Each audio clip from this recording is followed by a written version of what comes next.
આગામી 7મી મેના રોજ ભરૂચ લોકસભા બેઠકની ચૂંટણીનું મતદાન યોજાવાનું છે। ત્યારે આદર્શ આચાર સંહિતાના ભાગરૂપે આજથી તારીખ 5મીના સાંજે 6 કલાકથી પ્રચાર પડઘમ શાંત પડ્યા છે, જેથી છેલ્લી ઘડીએ ચૂંટણી પ્રચાર માટે મુખ્ય રાજકીય પક્ષોએ વિવિધ વિસ્તારોમાં રેલીઓ, મહારેલીઓ, ફેરણીઓ યોજી અને વધુમાં વધુ લોકો સુધી પહોંચવાનો પ્રયાસ કર્યો હતો। કેન્દ્રીય ચૂંટણી પંચના આદેશ મુજબ છેલ્લા 1 મહિનાથી ચાલતા ઉમેદવારોના જાહેર પ્રચાર પર 5મી મે 2024ની સાંજે 6 કલાકથી ચૂંટણી પ્રચાર પર પાબંદી લાગી હતી। ચૂંટણી પ્રચાર માટે જે તે મતવિસ્તારમાં તે મતવિસ્તારની બહારથી આવતા રાજકીય આગેવાનો, પક્ષના કાર્યકરો, રેલી, પ્રચાર વગેરે કે જેઓ તે મતવિસ્તારના મતદારો નથી, તેમણે ચૂંટણી પ્રચારનો સમય પૂર્ણ થયા બાદ મતવિસ્તાર છોડવો પડશે।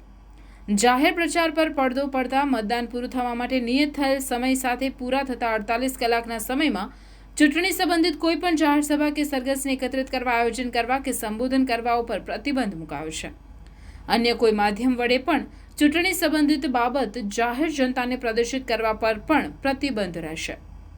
જાહેર જનતાને આકર્ષવાના ઉદ્દેશ્યથી સંગીત, સમારોહ, નાટકીય રજૂઆત કે મનોરંજન, આનંદ પ્રમોદના કાર્યક્રમો કરી શકાય નહીં। ચૂંટણી પ્રચાર ઉપર પ્રતિબંધ શરૂ થયા બાદ ચૂંટણી પ્રચાર માટે ઘેર ઘેર મુલાકાત લેતી વખતે પણ એક સાથે વધુમાં વધુ 5 વ્યક્તિ જ જઈ શકશે। જોકે હવે રાત્રિ બેઠકો, ડોર ટુ ડોર અને ખાટલા બેઠકોનો દોર શરૂ થશે, જે મતદાન સુધી ચાલુ રહેશે।